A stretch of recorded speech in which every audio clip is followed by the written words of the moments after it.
धर्मेंद्र प्रधान द्वारा इस्तीफा दिए जाने की खबर जैसे ही सामने आई, उसका सीधा असर मध्य प्रदेश के मंदसौर में भी देखने को मिला।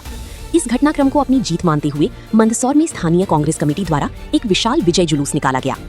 प्राप्त जानकारी के अनुसार कांग्रेस का यह विजय जुलूस शहर के प्रमुख बीपीएल चौराहा सरदार वल्लभ भाई पटेल चौराहा से पूरे जोश के साथ शुरू हुआ। इस दौरान स्थानीय पदाधिकारियों सहित बड़ी संख्या में कांग्रेस जन उपस्थित रहे। जुलूस में शामिल कार्यकर्ता अपनी मांगों की जीत पर खुशी जताते हुए और पार्टी के समर्थन में नारेबाजी करते हुए आगे बढ़ रही थी। शहर की मुख्य मार्ग से होती हुई कांग्रेसियों का ये विशाल काफिला अंततः गांधी चौराहा पहुंचा। यहां पहुंचकर कांग्रेस कार्यकर्ताओं ने पूरे सम्मान के साथ राष्ट्रपिता महात्मा गांधी की प्रतिमा पर माल्यार्पण किया। माल्यार्पण के साथ ही इस विजय जुलूस का विधिवत समापन किया गया।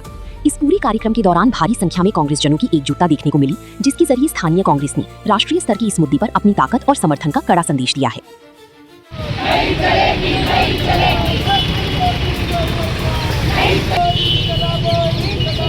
देखिए, भारतीय जनता पार्टी की सरकार ने जिस प्रकार से जंतर मंतर पे इस देश के भविष्य के जो छात्र एवं छात्राएं थे उनके ऊपर जिस तरह से बर्बरतापूर्वक लाठीचार्ज किया गया, उनको मारा गया, उनके कपड़े फाड़े गए और भारतीय जनता पार्टी ने पूरा शिक्षा का जो सिस्टम है वो पूरा समाप्त कर दिया था। आपने देखा होगा कि 80 बार पेपर लीक हो चुके हैं। 22 लाख बच्चों ने नीट की एग्ज़ाम दी और वो वापस से डबल एग्ज़ाम हुई और कितने बच्चों ने आत्महत्या करनी पड़ी। इन सारी चीज़ों को लेके धर्मेंद्र प्रधान का इस्तीफा आज हो गया है। सारे बच्चों की जो मांग थी और इस देश के भविष्य की मांग थी, उनकी जीत हुई है। उसके आगे इस अहंकारी रूपी रावण मोदी को झुकना पड़ा और अंत में धर्मेंद्र प्रधान का इस्तीफा देना पड़ा।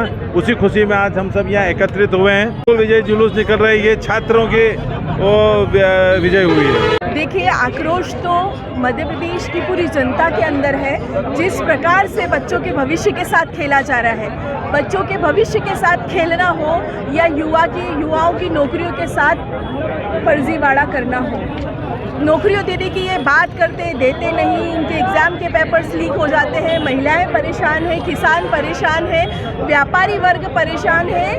एक एक इंसान इनके राज में बहुत कष्ट सहन कर रहा है। हमें इस बात की खुशी है कि हमारे जेनजी ने, कांग्रेस पार्टी ने, राहुल गांधी जी ने इस लड़ाई को इतनी मुखरता से लड़ा कि आज धर्मेंद्र प्रधान को इस्तीफा देने पर मजबूर होना पड़ा और आज उनका इस्तीफा हुआ है। कहीं ना कहीं सभी कांग्रेस के कार्यकर्ताओं के अंतर्गत इस चीज़ को लेकर के खुशी भी है कि कहीं ना कहीं तो चलो जीत की हुई, सत्य की जीत हुई और आज से ही शुरुआत हुई है। साथ ही हम बहुत गमगीन और श्रद्धांजलि भी अर्पित करते हैं उन आत्माओं के प्रति जिन्होंने इस क्रांतिकारी युद्ध में अपना प्राणों का बलिदान दिया।